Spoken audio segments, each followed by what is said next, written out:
Bom dia a todos. Deuteronômio 32. Vou chamar esse capítulo de Ensina no Senhor a voar como as águias.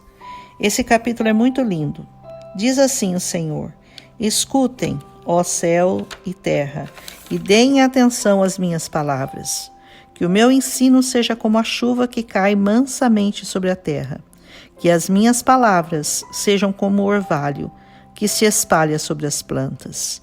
Eu louvarei o nome do Senhor. Anunciem a grandeza do nosso Deus. O Senhor é a nossa rocha. Ele é perfeito e justo em tudo o que faz. Ele é fiel e correto, e julga com justiça e honestidade.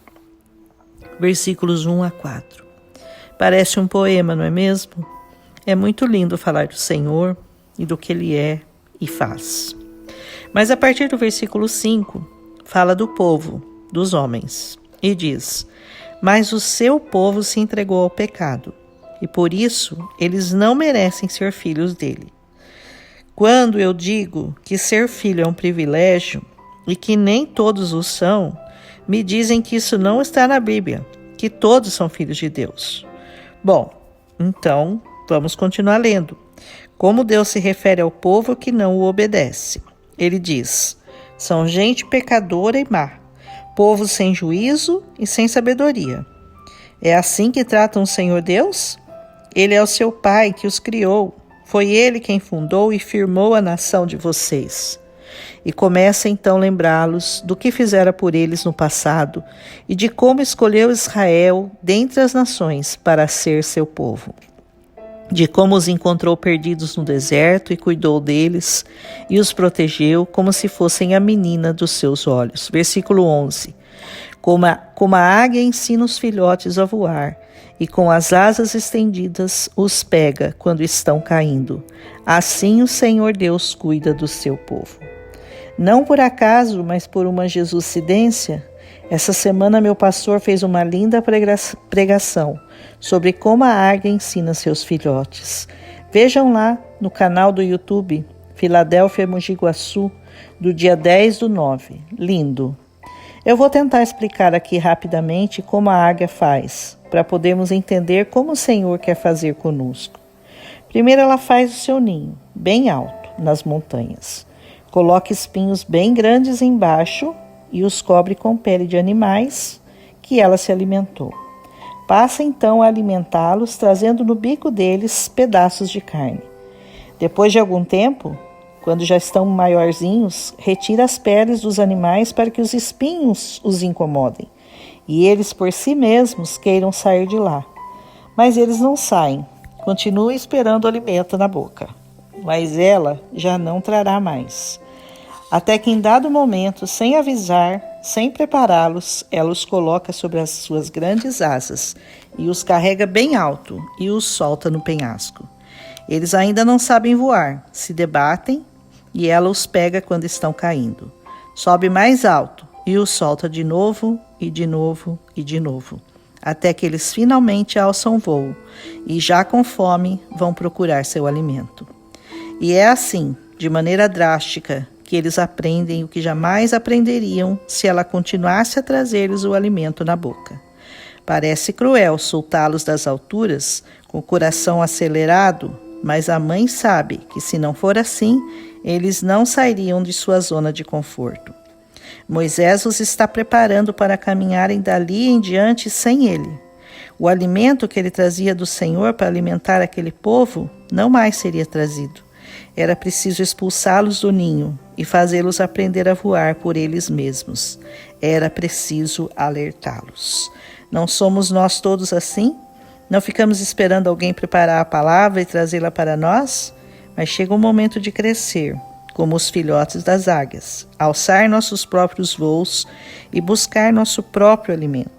Só assim crescemos, só assim nos desenvolvemos, só assim nos fortalecemos, para podermos atacar nossos inimigos com a força que nos foi dada pelo Senhor para vencê-los. E assim, Deus continua a dizer-lhes que sabia que mesmo Ele tendo feito tudo o que fez por eles, guiando-os no deserto, alimentando-os, abrigando-os em suas asas, dando-lhes o melhor do trigo e do vinho, eles se esqueceriam do Senhor quando se enriquecessem. O povo escolhido ficou rico, mas se revoltou contra Deus. Versículo 15. Enriqueceu, progrediu, ficou satisfeito e o abandonou, o seu Criador, o seu protetor, o seu Salvador. Versículo 16. Foram atrás de ídolos nojentos e irritaram ao Senhor, desprezando o seu Pai e Criador. Então o Senhor viu isso e ficou irado e rejeitou seus filhos e filhas. Versículos 19. Versículo 20. Ele disse: eu os abandonarei, e então verei o que acontecerá com eles, pois são um povo rebelde, são filhos desobedientes. Versículo 21. Com suas imagens me provocaram a ira, fiquei com ciúmes de seus deuses falsos. Portanto, eu farei com que eles fiquem com ciúmes de um povo que não é nação, e com gente sem juízo eu provocarei a ira deles. E Deus diz tudo o que aconteceria de mal a eles, todas as desgraças e sofrimentos que iriam passar, as doenças, a fome, as cobras venenosas e que seriam espalhados entre as nações. Tudo isso para que se arrependessem, reconhecessem seus erros e o buscassem novamente e voltassem a ser seu povo, o povo de Deus. Quantas vezes não é necessário uma desgraça, uma grande tristeza, uma doença, uma perda, uma dor profunda para que nos lembremos e busquemos do Senhor? Não sejamos assim. Busquemos ao Senhor enquanto Ele está perto. Invoquemos o seu nome enquanto Ele pode ser achado, para que, porventura, não venhamos a ser pego de surpresa em um mal sem cura, e só então nos lembremos dele e de toda a sua grandeza, bondade, misericórdia e poder. Lembre-se que ninguém tenta viver sem o Senhor subsistirá. Versículo 42 diz: não escapará nenhum dos que lutam contra mim. E não pense que lutar contra o Senhor é afrontá-lo diretamente. Não.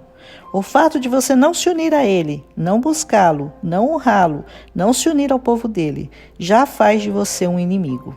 Quem comigo não ajunta, espalha, como diz a palavra em Lucas 11, 23. Quem não é comigo é contra mim. Então, não pense que ser neutro te livra de alguma coisa. Estar em cima do muro já é estar do outro lado do muro. E assim, Moisés e Josué recitaram essa canção inteira na presença do povo. E tendo acabado de dar as últimas instruções, disse ao povo, versículo 45, pensem em tudo o que lhes ensinei hoje e mandem que seus filhos obedeçam tudo o que está escrito nesta lei de Deus. E no 47, não pensem que esta lei não vale nada. Pelo contrário, é ela que lhes dará vida.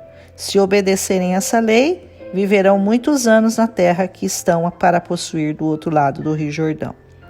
O Senhor diz então a Moisés para subir ao Monte Nebo, na altura de Jericó, para avistar Canaã e ali morrer, como Arão morreu no Monte Or. Pela infidelidade deles nas fontes de Meribá, ele veria a terra de longe, mas não entraria nela. Versículo 52.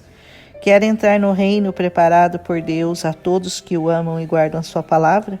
Então temamos ao Senhor, obedeçamos a Ele e a todos os mandamentos, pela graça e por meio do Espírito Santo, para que possamos entrar nas cidades pelas portas. Amém? Um abraço em Cristo Jesus.